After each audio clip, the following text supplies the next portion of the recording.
ఈరోజు మన రాష్ట్రంలో నడుస్తున్నటువంటి పరిపాలనలో పేదవారికి అన్యాయం చేస్తూ పెద్దవారికి మద్దతు పలుకుతున్నటువంటి కాంగ్రెస్ ప్రభుత్వం యొక్క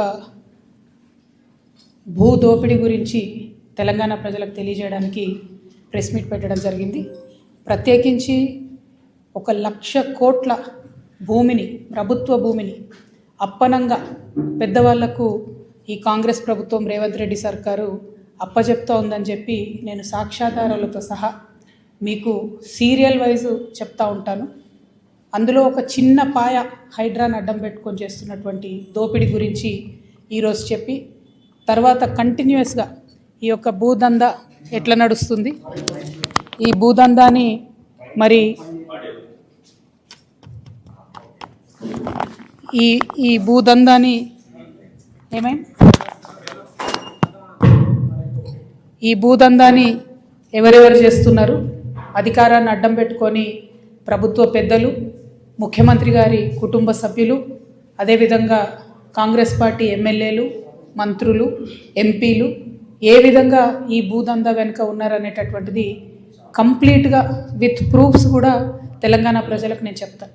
ఇంకొక మాట నేను చెప్పేది, ఇవాళ జరుగుతున్నటువంటి భూదందాను చూస్తూ ఊరుకునేటటువంటి వాళ్ళు ఇన్ని రోజులు, కానీ ఎప్పుడైతే తెలంగాణ రక్షణ సేన ఏర్పడ్డదో, తెలంగాణ యొక్క వనరులను కాపాడడం, తెలంగాణ యొక్క సంస్కృతిని కాపాడడం, తెలంగాణ యొక్క అస్తిత్వాన్ని కాపాడడమే ప్రధాన ఎజెండాగా మేము ఉన్నాం. కాబట్టి ఖచ్చితంగా ఈ ప్రభుత్వ భూములను ఎంతకంటే అంతవరకు పోయి, అవసరమైతే భూ పోరాటాలు, అవసరం అనుకుంటే లీగల్గా సుప్రీంకోర్టు దాకా కూడా పోయి ఈ భూములను ప్రభుత్వ పెద్దల కొరల నుంచి ఖచ్చితంగా కాపాడి తెలంగాణ ముందు తరాల వాళ్ళ కోసం ఉంచుతాం. ఎందుకంటే ఇవాళ మీరు ఈ ప్రభుత్వ వైఖరి చూసినట్టయితే కంప్లీట్గా ఎక్కడ అప్పులు దొరుకుతలేవని చెప్పి ఉన్న భూములన్నింటినీ కూడా అమ్ముకుంటూ హెచ్ఎండిఏ లేఅవుట్ల కింద, అనేక లేఅవుట్ల కింద ఉన్న భూములన్నీ కూడా అమ్ముకుంటూ ఉన్నారు. ఇంకొక పక్క ఏం చేస్తున్నారు, నిన్న రాత్రి కూడా హైడ్రా పోయి మన కూకట్పల్లిలో మంజిరా మాల్ వెనకాల పేదల కాలనీలో అవి ఖాళీ చేయించి అవి కూడా అమ్ముదామనేటటువంటి ప్రయత్నం చేస్తున్నారు. ఇక్కడ అమ్ముకుంటూ పోతే మరి మన భవిష్యత్తు తెలంగాణ అవసరాల కోసం ఎట్లా అనేటటువంటి విషయాన్ని దయచేసి మనం గమనించాలి. కాబట్టి ఇట్లా భూములు అమ్మడానికి, అదేవిధంగా అప్పనంగా ప్రభుత్వ భూములు పెద్దలకు అప్పచెప్పడానికి కూడా మేము తీవ్రంగా వ్యతిరేకంగా ఉన్నాం. తెలంగాణ రక్షణ సమితి తరఫున ప్రభుత్వానికి హెచ్చరిక చేస్తూ ఉన్నాం. మీ భూదందా అంతా కూడా బయట పెడతాం. మీరు ప్రభుత్వ భూమిని అప్పగించేటటువంటి పనులు దయచేసి మానుకోవాలి. మేము ఈ మధ్యలో ఆ శ్రీ ఆదిత్య అనే బిల్డింగ్ దగ్గర పోయి ధర్నా చేసినప్పుడు హైదరాబాద్లు ఉల్టా మా మీదనే దాడి చేసే ప్రయత్నం చేసిండ్రు. ఆ తర్వాత మేము సాక్ష్యాధారాలతో సహా తిప్పికొట్టినాం. అప్పటి నుండి ఇప్పటి వరకు శ్రీ ఆదిత్యని అయితే వాళ్ళు టచ్ చేయలేదు. ఎందుకంటే దాని వెనుక ఇప్పుడు ప్రస్తుతం ఉన్నటువంటి ఒక ఎంపీ గారు ఉన్నారు. ఆ ఎంపీ గారికి ఇక్కడే కాదు ఇంకా అనేక చోట్ల కూడా ప్రభుత్వం సహకారం అందించింది. కాబట్టి ఆ శ్రీ ఆదిత్య అనేటటువంటి దాని వైపు వెళ్ళలేదు. కానీ నేను మళ్ళీ ప్రభుత్వానికి ఛాలెంజ్ చేసి చెప్తున్నాను, మీరు తక్షణమే హైడ్రా వెళ్ళి అక్కడ శ్రీ ఆదిత్య పనులు ఆపాలి. అది మూసి మీద మరకలాగా ఉంది, హైదరాబాద్ మీద మరకలాగా ఉంది, మొత్తం రివర్ బెడ్లోనే ఆ ప్రాజెక్ట్ కడుతున్నారు. కాబట్టి ఖచ్చితంగా దాన్ని ఆపాలి. దాంతోపాటు ఇవాళ నేను, ఎందుకంటే అది ఆపమన్న క్రమంలో రకరకాలుగా హైడ్రా మాట్లాడింది. మేము ఈ గత 4-5 రోజులుగా ఏం జరుగుతుందంటే హైడ్రా ఇంత భూమి కాపాడింది, అంత భూమి కాపాడిందని రోజు హెడ్లైన్స్లో వస్తుంది. కాబట్టి ఎట్లా సెలెక్టివ్గా పెద్దవాళ్ళని వదిలేసి పేదవాళ్ళ మీద పడుతుంది ఈ సర్కార్ అని ప్రూవ్ చేయడానికే నేను ఇది 2021 ఇమేజ్ అండి. ఇది 2021 ఇమేజ్. ఇది ప్రేమావతిపేట పెద్ద చెరువు అంటారు దీన్ని, ప్రేమావతిపేట పెద్ద చెరువు. 2021లో మంచిగా ఉంది, చెరువు నిండుగా ఉంది, చుట్టూ పచ్చదనం ఉంది, అక్కడ ఇబ్బంది ఏం లేదు. దీన్ని అప్పుడు బీఆర్ఎస్ ప్రభుత్వ హయాంలోనే పర్మిషన్స్ ఇచ్చిరు. దీనికి 2023 నాటికి చెరువులోకి అప్పటికే 7 ఎకరాల దగ్గరగా కబ్జాకి వచ్చేసినారు. అది మీరు చూస్తుంటే మీకు అర్థమవుతుంటుంది. ఇది మేము డిజిటల్ రూపంలో కూడా మీకు ఇస్తాము, తర్వాత కూడా చూపించడానికి ఈజీగా ఉంటుంది.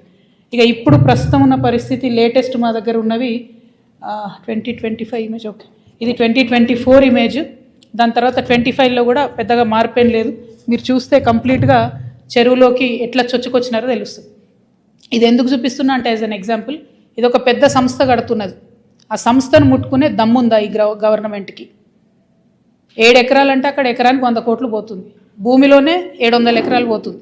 ఇప్పుడు దీని మీద 30 ఫ్లోర్లు 40 ఫ్లోర్లు పర్మిషన్ ఇచ్చినటువంటి పరిస్థితి కనబడతా ఉంది. అంటే ఎన్ని వేల కోట్ల వ్యాపారం చేసుకోవడానికి మీరు సహకారం చేస్తున్నారు. ఇది నేను అఫీషియల్గా కూడా నేను కంప్లైంట్ చేస్తాను. దాని మీద ఖచ్చితంగా చర్యలు తీసుకోవాలని ప్రభుత్వాన్ని డిమాండ్ చేస్తున్నాను. ఈ భూమిలో ఓన్లీ హైడ్రాదే కాదు, చెరువు కబ్జానే కాదు, మొత్తం పాత ఊరి నక్ష ఏదైతే ఉందో దాన్ని మొత్తం మార్చేసి ఒక 8-9 రకాల రెవెన్యూకి సంబంధించినటువంటి తప్పులున్నా కూడా ప్రభుత్వం చూసి చూడనట్టుగా ఉంది. ఇవన్నిటిని కూడా పెట్టుకొని మేము తప్పకుండా చెప్పడం జరుగుతుంది. ఇది ఒక ఎగ్జాంపుల్ చెప్తున్నా. రెండోది ఏంది, ఇది ప్రేమావతిపేట పెద్ద చెరువు, సర్వే నంబర్ 86, 7 ఎకరాల వరకు దాదాపుగా తీసుకున్నారు. అయితే ఇదే సంస్థకి ఇంకో దగ్గర కూడా ఇంకో పెద్ద భూమి కూడా ఇచ్చిండ్రు. అది ఫ్యూచర్లో చెప్తా దాని విలువ ఎంత అన్నది. రెండవది హైడ్రాకు నేను ఛాలెంజ్ చేస్తున్నా. ఏది, నాగారం మున్సిపాలిటీలో ఐకామ్ అనే సంస్థ ఉన్నది. ఇది మెగా కంపెనీ వాళ్ళు కొనుక్కున్నారు. ఆయుధాలు తయారీ చేస్తారు అక్కడ. ఇప్పుడు కేంద్ర ప్రభుత్వ పర్మిషన్ వచ్చింది, బాంబుల తయారు కూడా అక్కడ చేస్తూ ఉన్నారు. గమ్మత్ ఏంటంటే ఆ నాగారం మున్సిపాలిటీ మొత్తం మున్సిపల్ చైర్మన్, కౌన్సిలర్లు అందరూ కలిసి మున్సిపాలిటీలో తీర్మానం చేసిండ్రు. ఈ సంస్థ మా దగ్గర ఉండేటటువంటి 2 చెరువులు, మేడిబావి, జాలుబావి అని 2 చిన్న చెరువులు ఉంటాయి. ఆ 2 చెరువులలో ఈ సంస్థ 5 ఎకరాలు కబ్జా చేసిందని మున్సిపాలిటీలో తీర్మానం అవుతుంది. ఇరిగేషన్ ఆఫీసర్లు పోయి ఎంక్వైరీ చేస్తారు, అన్ని పేపర్లలో వస్తుంది. కానీ చర్యలు మాత్రం ఇప్పటివరకు తీసుకోలేదు. నేను మళ్ళీ అడుగుతున్న హైడ్రాని, మీకు మెగా మీద చర్యలు తీసుకునే ధైర్యం ఉందా? దీని సర్వే నంబర్ 59, నాగారం మున్సిపాలిటీ, ఐకామ్ అనేటటువంటి ఆయుధాలు బాంబులు తయారు చేసే సంస్థ రోడ్ కబ్జా పెట్టింది, పార్కు కబ్జా పెట్టింది, చెరువులకు కూడా సగం వచ్చేసినటువంటి పరిస్థితి. మొత్తం యావత్ మున్సిపాలిటీ కంప్లైంట్ చేస్తే కూడా ఇంతవరకు చర్యలు తీసుకుంటలేరు. ఇది రెండవది. ఇక మూడవది, పవన్ కళ్యాణ్ గారు ఒక 10 ఎకరాలు శిఖం భూమిని ఆయన అప్పుడు తెలంగాణ వచ్చిందన్నటువంటి దుఃఖంలో ఉన్నాడు పాపం. 2014లో 11 రోజులు అన్నం తినలేదు, బాగా బాధపడుకుంటా ఏడ్చుకుంటా తెలంగాణలో ఒక 10 ఎకరాల శిఖం భూమిని ఆయన కొనుక్కున్నాడు. అప్పుడు కొనుక్కున్న తర్వాత ఏమైంది, ఆ కొనుక్కునే కన్నా ముందే చాలా చెరువులకు జనరల్గా ఫైనల్ చేసి మ్యాక్సిమం ఫ్లడ్ లెవెల్ అది డిసైడ్ చేయరు. కానీ ఈ పర్టికులర్ చెరువు పవన్ కళ్యాణ్ గారు ల్యాండ్ కొనుక్కున్నది కోడికుంట అనే చెరువు, సర్వే నంబర్ 706. దీంట్లో మొత్తం ఫైనల్ నోటిఫికేషన్ వచ్చింది. ఏ 10 ఎకరాలు అయితే ఆయన కొనుక్కున్నాడో అది శిఖం భూమి అని ఫైనల్ నోటిఫికేషన్లో ఇరిగేషన్ డిపార్ట్మెంట్ చెప్పి ఉన్నది. పవన్ కళ్యాణ్ గారు నిన్న మాట్లాడుకుంటే ఏమన్నారంటే, నా తప్పు ఉంటే అది శిఖం భూమి అయితే ప్రభుత్వానికి ఇచ్చేస్తాం అన్నారు. అయితే ఈయన రిజిస్ట్రేషన్ చేసుకునేటప్పుడు ఎన్ని తప్పులు దొరికినాయంటే, అందులో ఓన్లీ 3 ఎకరాలే శిఖము, మిగతా 7 ఎకరాలు మాగాని అని రాసింది. కానీ అది తప్పు, ఖచ్చితంగా రికార్డ్స్లో ఉంది. నేను ప్రభుత్వాన్ని డిమాండ్ చేస్తూ ఉన్నాను. ఇరిగేషన్ రికార్డులో 10 ఏకర్స్ శిఖం భూమి అని ఉన్నది. ఆ కాయిదాలు మా దగ్గర ఉన్నాయి. కానీ ప్రభుత్వం దగ్గర ఆల్రెడీ డేటా ఉంటుంది కాబట్టి మీరు చర్యలు తీసుకోవాలని డిమాండ్ చేస్తున్నాను. పవన్ కళ్యాణ్ గారు నేను అడిగేది ఏంటంటే, మీరు వాపస్ ఇస్తా అన్నారు కదా, వాపస్ ఇచ్చేసేయండి. మామూలు రైతుల దగ్గర తీసుకున్నప్పుడు కాంపెన్సేషన్ ఎట్లా ఇస్తారో గవర్నమెంట్, మీకు కూడా ఏ టీడీఆరో ఏ పైసలు ఇస్తారు, అర్జెంటుగా వాపస్ ఇచ్చేసేయండి. మీరు కంచె వేసిండ్రు, ముందు ఆ కంచె తొలగించండి. శిఖం భూమిలో కూడా కంచె వేయడానికి ఉండదు. మీరు మట్టేసిండ్రు, ఆడ గోవులకు వాటికి వీటికి గ్రాసం వేస్తున్నా అని చెప్పారు. మట్టేసిండ్రు, ఆ మట్టి మొత్తం చెరువులే వేసిరు కాబట్టి అది కూడా తొలగించాలి. తక్షణమే మీరు వాపస్ ఇవ్వాలని చెప్పి నేను పవన్ కళ్యాణ్ గారిని డిమాండ్ చేస్తున్నాను.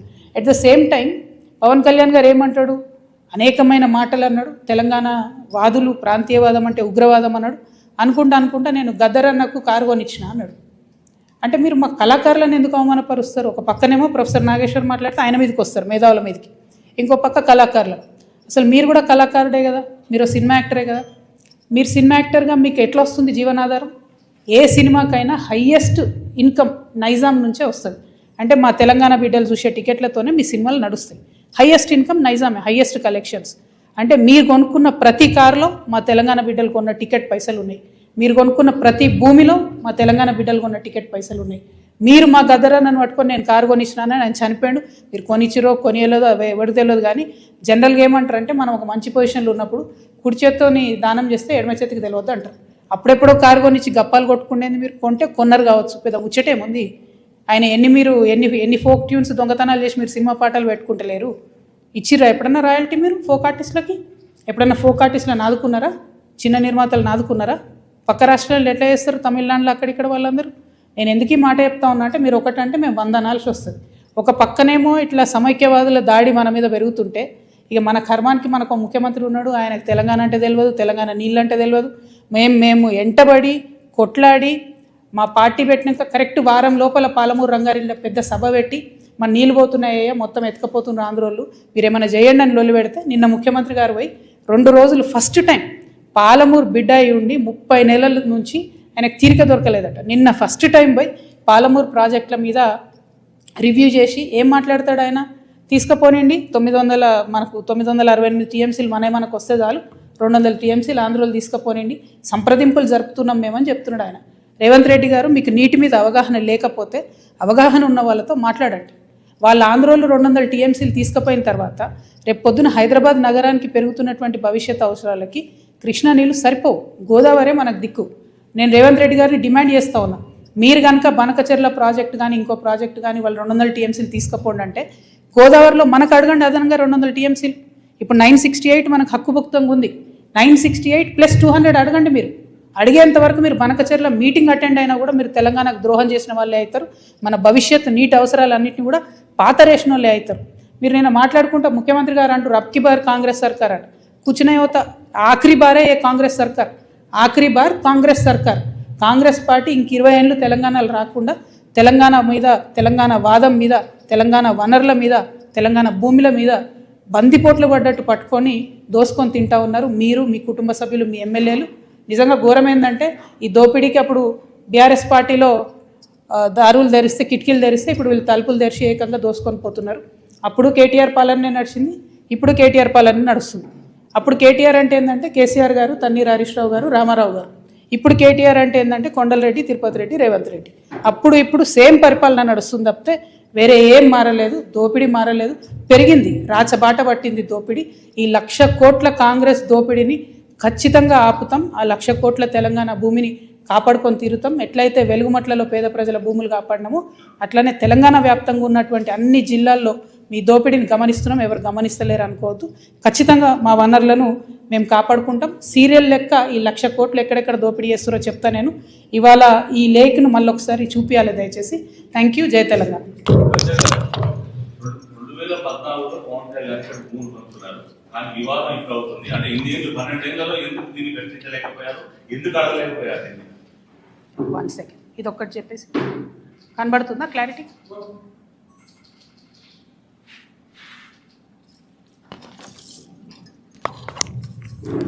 పవన్ కళ్యాణ్ కానీ ఎవరు కానీ భూములు కొనుక్కున్నా, అది రిజిస్ట్రేషన్ చేసుకున్నా, వాటి ఫైనల్ డీటెయిల్స్ తెలిసేంత వరకు మీకు తెలిసి నేను ఎక్కువ మాట్లాడను. నేను ఈ వివాదం వచ్చిన తర్వాత పర్టికులర్లీ పవన్ కళ్యాణ్ భూమి గురించి వాస్తవానికి నేను మాట్లాడలేదు. చాలామంది తెలంగాణ వాదులు తీసి ఇంటర్నెట్లో పెట్టిన తర్వాత అదేంది అని నేను డీటెయిల్గా తీసుకుంటే ఆ డీటెయిల్స్లో వచ్చింది ఏంటి అంటే అన్ని లేక్స్ లాగా కాకుండా ఈ లేక్కి ఫైనలైజేషన్ అయిన తర్వాత వారు కొనుక్కున్న 10 ఎకరాలు కూడా శిఖం భూమి అని తెలుస్తుంది. కాబట్టి ఆయన్నే అన్నారు కదా, శిఖం భూమి అని తెలిస్తే వాపస్ ఇస్తాను, వాపస్ ఇవ్వమని మేము డిమాండ్ చేస్తున్నాం అంతే. ఏమో తెలంగాణ బరాబర్ మా జాగిరే కదా, తెలంగాణ ప్రజల జాగిరే కదా, పవన్ కళ్యాణ్ జాగిర్ అయితే కాదు కదా, పవన్ కళ్యాణ్ వాళ్ళ ఫాదర్ జాగిర్ కాదు కదా, మా జాగిరే కదా. మేం కదా కొట్లాడింది తెలంగాణ కోసం. ఇట్లాంటి వాళ్ళందరినీ ఎదిరించి కొట్లాడినాం కదా. పవన్ కళ్యాణ్ అయితేంది, వాళ్ళ అన్న అయితేంది, మొత్తం వాళ్ళ ఆంధ్ర సంతతంతా వచ్చి కొట్లాడితే కూడా తెలంగాణ బిడ్డరు ఏదో చిన్న చీమలైన పెద్ద పామును బట్టి సంపుతాయన్నట్టుగా అంత పెద్ద ఆంధ్ర విషకూరల నుంచి తెలంగాణను బయటికి తెచ్చుకున్నాం కదా. ఏం ఊరుకోము అంటే కొట్లాడినాం, మేము కడుపు కట్టుకొని కొట్లాడినాం కాబట్టి ఖచ్చితంగా కోపం వస్తుంది, ఖచ్చితంగా ఆవేశం ఉంటుంది. ఇక్కడ మీరు వచ్చి రాజకీయాలు చేస్తామంటే మాత్రం ప్రజలు ఓడిస్తారు ఖచ్చితంగా. ఇప్పుడు రాజ్యాంగం చెప్పింది కాబట్టి ఎవరన్నా ఎక్కడన్నా పోటీ చేయొచ్చు అనేదానికి ఇబ్బంది ఏం లేదు. కానీ నైతికత అనేది ఒకటి ఉంటుంది. మీ వల్లనే సావగొట్టబడి, మా వనరులు దోచుకోబడి, మా సంస్కృతి మరుగున పడిపోయి, మేము ఇబ్బంది పడి 1,200 మంది అమరవీరులు చచ్చిపోతే నువ్వు ఇక్కడ వచ్చి రాజకీయం చేస్తా అంటే మరి మేము తెచ్చుకునేది ఎందుకు తెలంగాణ? మేము చూసుకుంటే ఎందుకు ఊరుకుంటాం? టెక్నికల్గా నువ్వు 100 పనులు చేయొచ్చు, కానీ మారాలిటీ ఉండదా లైఫ్లో? నైతికత ఉండదా?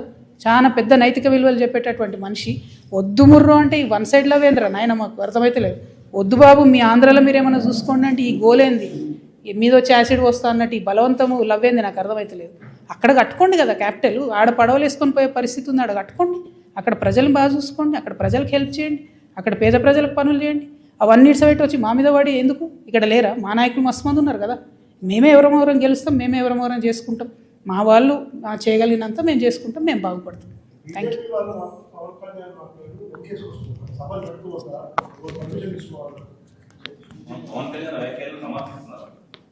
అంటే బీజేపీ వాళ్ళకి ఈడెవరు లీడర్ లేరు, వాళ్ళు ఏదో పవన్ కళ్యాణ్ వస్తే 2 ఓట్లు వస్తాయి అనుకుంటున్నారు.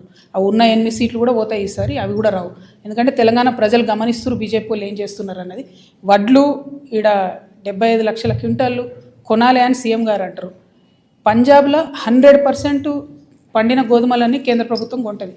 మరి 8 మంది ఎంపీలు పోయి అడగొచ్చు కదా, ఇక్కడ 100% మాకు, మనకెందుకు 38% కొనాలి? మరి ఆ మాట ఎందుకు మాట్లాడరు? పవన్ కళ్యాణ్ తర్వాత సంగతి. ముందు అసలు మన ప్రజల కష్టాలలో బీజేపీ పాత్ర ఎక్కడు? బీజేపీ ఏం మాట్లాడుతుంది? డెఫినెట్గా బీజేపీని తెలంగాణ ప్రజలు రానున్న రోజుల్లో ఎలక్షన్లో ఖచ్చితంగా బుద్ధి చెప్తారు. 10 ఏళ్ల టీఆర్ఎస్ పాలన, 2.5 ఏళ్ల కాంగ్రెస్ పాలనపై అసెంబ్లీలో చర్చిద్దామని కేసీఆర్ ముఖ్యమంత్రి రేవంత్ రెడ్డి సవాల్ ఇస్తారు. దాన్ని ఎట్లా చూస్తారు? ఏమొస్తుందండి? ఇంతకుముందు వాళ్ళు సవాళ్ళు వేసుకున్నారు. ఒకసారి ఒక ఆయన వస్తే ఇంకొక ఆయన రాడు, ఇంకోసారి ఇంకొక ఆయన వస్తే ఇంకొక ఆయన రాడు. అందరు కలిసి మాట్లాడుకుంటే కాసేపు తిట్టుకుంటారు. మనకు ఎంటర్టైన్మెంట్ తప్ప రిజల్ట్ ఏముండదు అందులో. పాయింట్ ఏంది అని అంటే, ఆనాడు తెలంగాణ ప్రభుత్వ భూమిని, గల్ఫ్ ఆయిల్ లాంటి భూమిని బీఆర్ఎస్ హయాంలోనే, అది 10,000 కోట్ల ప్రాపర్టీ అండి, ఫీనిక్స్ అనే సంస్థకి దారాదత్తం చేయడానికి దారులు తెలిసిండ్రు. ఆనాడు ఇదే ముఖ్యమంత్రి గారు మాట్లాడినరు, ఎట్లా ఇస్తారు అని.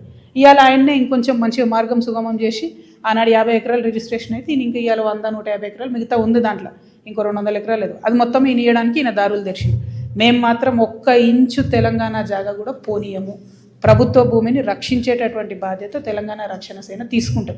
ఎట్లా అయితే మేము పోయి అక్కడ గట్టిగా పాలమూరు రంగారెడ్డి ఏమైందంటే, ముఖ్యమంత్రి గారు పోయి 2 రోజులు అక్కడ కూర్చొని మాట్లాడి చర్చించి రావాల్సి వచ్చిందో, కానీ అట్లనే రేపటి నాడు భూములు కూడా ఖచ్చితంగా అదేవిధంగా కాపాడుకుంటాం. నేను చెప్తున్నది, will go to any length. కోర్టుకైనా పోతాం, భూపోరాటమైనా చేస్తాం, ప్రాణమైనా అడ్డేస్తాం. కానీ ఎందుకంటే ఫ్యూచర్ జనరేషన్కి ఉండాలి కదా భూమి. ఏముంది సంపద మన దగ్గర? ఉన్న భూమి అంతా అమ్ముకుంటే 1,00,000 కోట్ల భూమి ప్రైవేట్ వాళ్ళ చేతులకు పోతే ఫ్యూచర్ ఎట్లా? మనకు తెలంగాణకు ఆస్తులు ఎట్లా, వనరులు ఎట్లా? డెఫినెట్గా వాటి కోసం ఫైట్ చేస్తాం. గోదావరి వాటర్ కోసం కూడా ఫైట్ చేస్తాం. Thank you.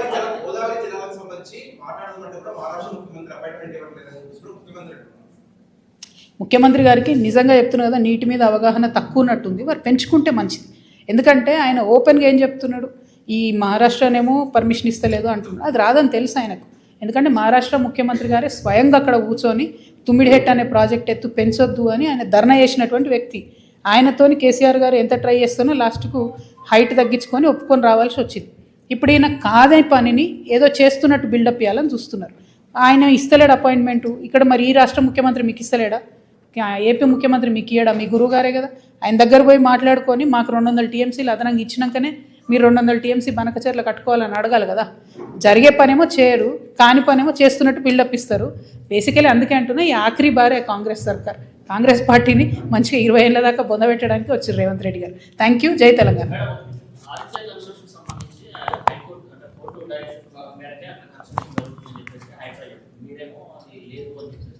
నేను చెప్తున్నా కదబ్బా, హైడ్రా అనేటటువంటిది రేవంత్ రెడ్డి గారి అవినీతి పాయలల్లో చిన్న పాయ మాత్రమే. అందులో అవినీతిని, పెద్దవాళ్ళను కాపాడడానికి హైడ్రా అనే వ్యవస్థ పెట్టిండ్రు. ఈ సంవత్సరం 7,000 ఫైర్ యాక్సిడెంట్లు అయితే నిన్న వచ్చిపోయిందండి హైడ్రా. ఇలా హైడ్రా మొత్తం ఫైర్ యాక్సిడెంట్లు అంతా వాళ్ళే చూడాలి, ఈ మోరీలు నాలాలు క్లీన్ చేసేది వాళ్ళే చూడాలి. మరి ఇంకొక 10 రోజులైతే వాన పడుతుంది. ఒక నాలా అన్న తీసిరా అండి, ఒక మోరీ అన్న తీసిరా? పైగా ఇట్లా చెరువులు కబ్జా అవుతుంటే చూసుకుంటూ కూర్చుంటే హైదరాబాద్ నగరం నీళ్ళతో నిండిపోతుంది కదా. శ్రీ ఆదిత్య అనేది 1000కి 1000% తప్పు ప్రాజెక్టు. అది మూసీ నది గర్భంలో కడుతున్నారు. మూసీ నది గర్భశోకం ఎవరికి మంచిది కాదు. నేను ప్రభుత్వానికి చెప్తున్నాను, హెచ్చరిక చేస్తున్నాను, శ్రీ ఆదిత్య పనులు ఆపండి. మీరు ఆపకపోతే మేము లీగల్గా కూడా పోతాం.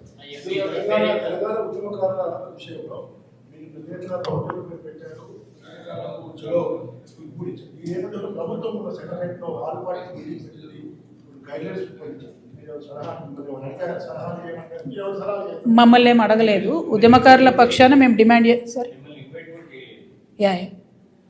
తెలియదు మరి ఎందుకు చేయలేదో. మేమైతే రిజిస్టర్డ్ పార్టీయే, ఎందుకు ఇన్వైట్ చేయలేదు అనేది ఇక వాళ్ళ విఘ్నతకు వదిలేస్తున్నా. అది పెద్ద అంశం కాదు.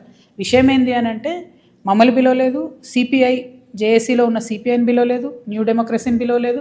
అంటే తెలంగాణ వాదుల పక్షాన మాట్లాడే వాళ్ళని పిలవకుండా వైఎస్ఆర్సీపీని, టీడీపీని, ఏదేదో పార్టీలను పిలుచుకున్నారు. సో వాళ్ళ విఘ్నతకు వదిలేస్తున్నారు, అది పక్కన పెట్టండి. విషయం ఏంది ఇక్కడ అని అంటే, ఉద్యమకారులకు ఖచ్చితంగా భూమి ఇవ్వాల్సిందే. భూమి ఇవ్వకుంటే ఊరుకోము. నాదర్గుల్లో ఏదైతే 300 ఎకరాల 200 ఎకరాల ల్యాండ్ కబ్జా అయిపోతుందో ప్రైవేట్ వాళ్ళకు, వీళ్ళు వినలేదనుకోండి, ఇలా ఉప్పల్ బగాయత్తుకోతాం. రేపు ఈ ప్రభుత్వ భూములు ఏవైతే పెద్దవాళ్ళకు పంచుతున్నారో ఆ భూములు ఉద్యమకారుల కోసం ఆక్రమించుకోవడం జరుగుతుంది. Thank you. జై తెలంగాణ.